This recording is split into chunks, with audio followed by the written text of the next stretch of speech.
नमस्ते विद्यार्थियों। आज हम गोदान उपन्यास के प्रमुख पात्रों की चारित्रिक विशेषताओं के बिंदुओं को आपको समझाते हैं। परीक्षा की दृष्टि से उपन्यास के प्रमुख पात्रों की चारित्रिक विशेषताओं को पूछा जाता है, तो उपन्यास के आधार पर यदि हम इसका आकलन करें तो हम देखें कि इस उपन्यास में, चूँकि यह उपन्यास बड़ा है, विस्तार लिए हुए है और वैविध्यपूर्ण है, इसलिए इस उपन्यास में दो तरह के पात्रों को हम देखते हैं। ग्रामीण पात्रों को भी देखते हैं और शहरी पात्रों को भी देखते हैं। ग्रामीण पात्रों में भी हम प्रमुख पात्रों में होरी राम, गोबर, धनिया, झुनिया, और शहरी पात्रों में हम देखें तो शहरी पात्रों में राय साहब, अमरपाल सिंह, मिस्टर मेहता, मालती, उसके अलावा और अन्य पात्रों में मिस्टर तंखा, लाला पटेश्वरी, दाता दीन, दुलारी सहुआइन, मंगरू साह, ज़मींदार, प्रोफेसर, संपादक, डॉक्टर, ये सभी तरह की विभिन्न आर्थिक स्थितियों के किसान, मजदूर और नगरीय पात्रों में व्यावसायिक पात्र हैं। इन सभी पात्रों से मिलकर के उपन्यास की कथा वस्तु पूर्णता लिए हुए है। जब हम इस उपन्यास के नायक की चारित्रिक विशेषताओं की बात करते हैं तो यह प्रत्येक पाठक की अपनी इच्छा है कि वह नायक होरी को मानता है या वह नायक शहरी पात्र मिस्टर मेहता को मानता है। ग्रामीण कथा की अधिकता के नाते और इस उपन्यास के नायक होने के अर्थ में इस उपन्यास के नायक के रूप में केंद्रीय पात्रों के संदर्भ में यदि हम देखें तो हम नायक के रूप में केंद्रीय पात्र होरी को नायक कह सकते हैं, जो सच्चे अर्थों में एक साधारण जन है, हर दृष्टि से साधारण, आर्थिक, सामाजिक, शैक्षिक, मानसिक, नैतिक, किसी भी दृष्टि से वह विशिष्ट नहीं है। वह एक किसान और निम्न वर्ग का सदस्य है जिसके पास कुल 3 बीघा जमीन, 1 जोड़ी बैल, कुछ बांस की कोठियां और एक कच्चा घर है। उसकी अवस्था 36 वर्ष की है। उपन्यास में बताया गया है कि पैसे के अभाव में उनके होरी राम के 3 बच्चे दवाई के अभाव में मर चुके थे। उसकी स्थितियां ठीक नहीं हैं। उसको लगता है कि 2 जून की रोटी न मिले तो 1 जून की तो मिलनी ही चाहिए। इसलिए एक होरी की जो महत्वाकांक्षा है वह साधारण किसान की महत्वाकांक्षा है। होरी एक ईमानदार, सीधा साधा ग्रामीण इंसान है। वह बहुत भोला है। वह सभी की सहायता करने के लिए हमेशा तत्पर रहता है। वह लगभग निरक्षर ही है। चरित्र की दृष्टि से वह कोई दक्ष नहीं है, वह बहुत लोकप्रिय नहीं है। होरी पुरानी पीढ़ी का प्रतिनिधित्व करता किसान है। उसकी एक और महत्वपूर्ण विशेषता है कि उसकी विचारधारा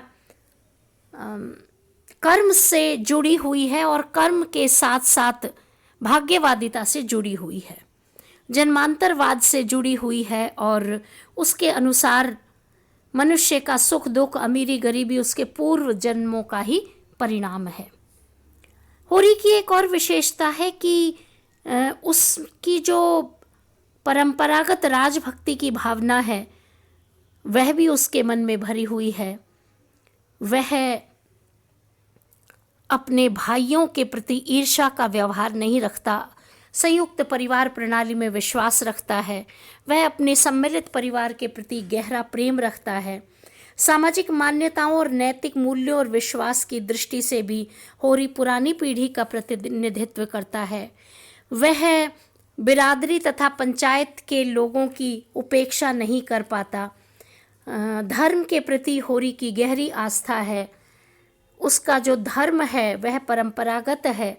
वह अत्याचार और विवेक और धर्म के नाम पर जो उसका शोषण करते हैं वह चुपचाप शोषण करवा लेता है।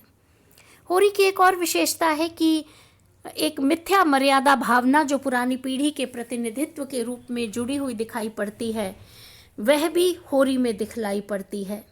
वह झूठी मर्यादा के लिए कर्ज लेता है और कष्ट भोगता है। तो एक सामान्य ग्रामीण किसान की नाते होरी के जीवन में ये विवशताएं हैं जिन विवशताओं को वह देखता रहता है। वह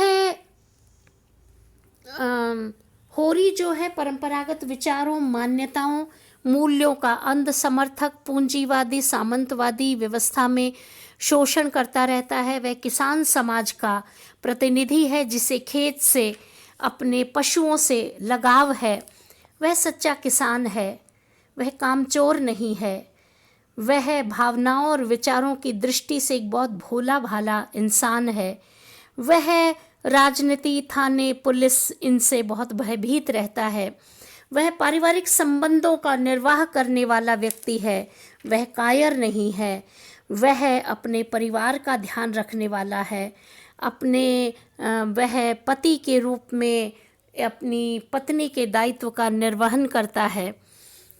और कभी कभार उपन्यास में हम देखते हैं कि वह अपना संयम खो देता है और धनिया को भी पीटता है। और कहीं कहीं उपन्यास में दोनों के दाम्पत्य जीवन में थोड़ी सी कटुता दिखलाई पड़ती है जो एक सामान्य रूप में मनुष्य में दिखलाई पड़ती है, वैसे होरी में भी दिखलाई पड़ती है। होरी एक ममता, स्नेह से परिपूर्ण हृदय वाला व्यक्ति है जो स्नेही ससुर के रूप में और स्नेही आत्मीय दादा के रूप में भी उसका व्यक्तित्व दिखलाई पड़ता है। उसके चरित्र में माधुर्य है।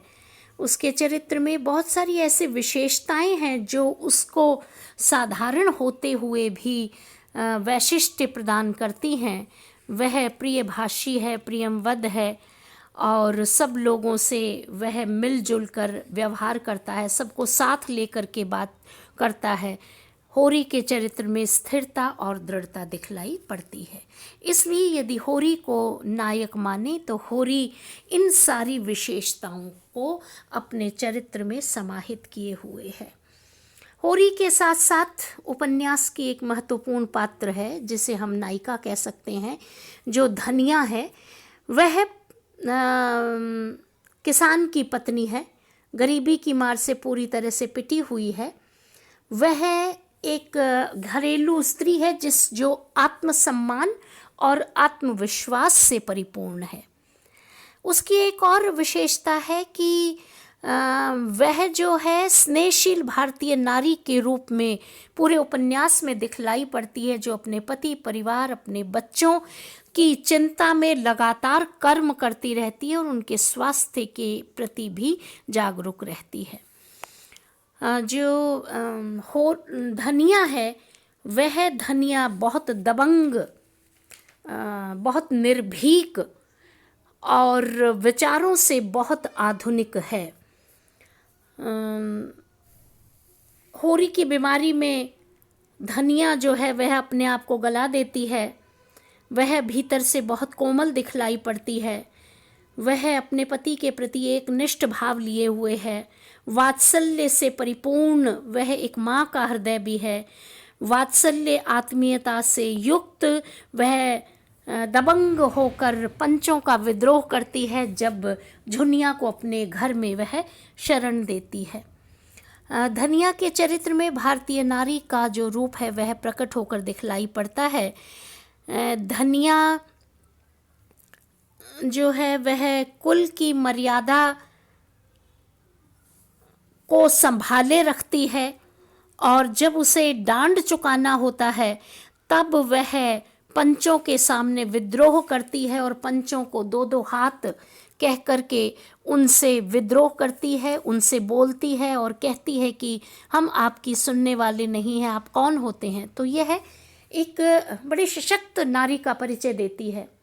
और यदि हम एक सशक्त नारी के रूप में देखें तो होरी के परिवार में धनिया की जो भूमिका है, उसका जो उत्तरदायित्व है वह बहुत महत्वपूर्ण है, जो पूरे परिवार और अपने पूरे समाज के लोगों का हित चाहती है और अपने परिवार का ध्यान रखती है। इधर धनिया का जो चरित्र है वह वात्सल्य शोषित पीड़ित लोगों के प्रति भी है और शोषकों के प्रति उपेक्षा का भाव भी है। वह सिलिया को भी अपने घर में बड़े स्नेह से रखती है। ऊंच नीच उसकी सभी मनुष्य उसकी दृष्टि में बराबर हैं। वह अन्याय और विरोध को चुपचाप सहन करने वाली स्त्री नहीं है। शोषणपूर्ण सामाजिक व्यवस्था के प्रति उसके मन में तीव्र विद्रोह का भाव है। वह जमींदार की खुशामद करना अथवा उसके तलवे सहलाना पसंद नहीं करती है। जब उसे पता चलता है कि गाय को जहर देने वाला उसका देवर हीरा ही है तो वह बहुत क्रोधित होती है और हीरा के खिलाफ पुलिस में रिपोर्ट दर्ज करवाने चली जाती है।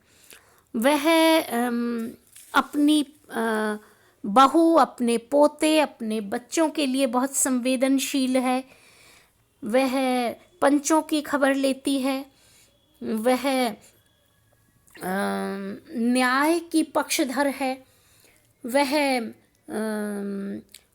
अन्याय के विरुद्ध सिर झुकाने वाली नारी नहीं है, अपितु जो झाड़ू स्त्री है, स्वाभिमानी स्त्री है। प्रेम और कृतज्ञता का भाव उसके मन में है। वह दैन्य से परिपूर्ण है, लेकिन भारतीय नारी के परंपरागत रूप को भी अपने में समाहित किए हुए है। परिवार के लिए अपना सब कुछ न्यौछावर करती है और विरोधी पक्ष के प्रति अमानवीय दिखलाई पड़ती है। धनिया के चरित्र में नारी के अनेक रूप साकार हुए हैं, जैसे वह एक बहुत अच्छी पत्नी है, माँ है, गृहिणी है, अनेक रूप है। शुद्ध रूप से वह गृहिणी है और गृहिणी के साथ परिवार की सारे लोगों की चिंता वह करती है। धनिया का जो स्वभाव है उसमें थोड़ी सी कटुता है। वह कटुता परिस्थिति के कारण है। जीवन के अभावों, कष्टों और परेशानियों के कारण वह थोड़ी सी कटु हो गई है और वह व्यंग प्रहार करती रहती है। वह अपने परिवार में संतुलन बनाए रखती है। भारतीय नारी का प्रतिनिधित्व करते हुए वह घर की स्वामिनी है, तो घर और बाहर दोनों को ही वह दोनों का ही वह अच्छी तरह से संचालन करती है। तो इस प्रकार धनिया के चरित्र में हम देखते हैं कि वह वात्सल्य, कोमलता, संघर्ष, विरोधी, सशक्त, असहिष्णु, इस तरह की विशेषताएं उसके व्यक्तित्व में दिखलाई पड़ती हैं।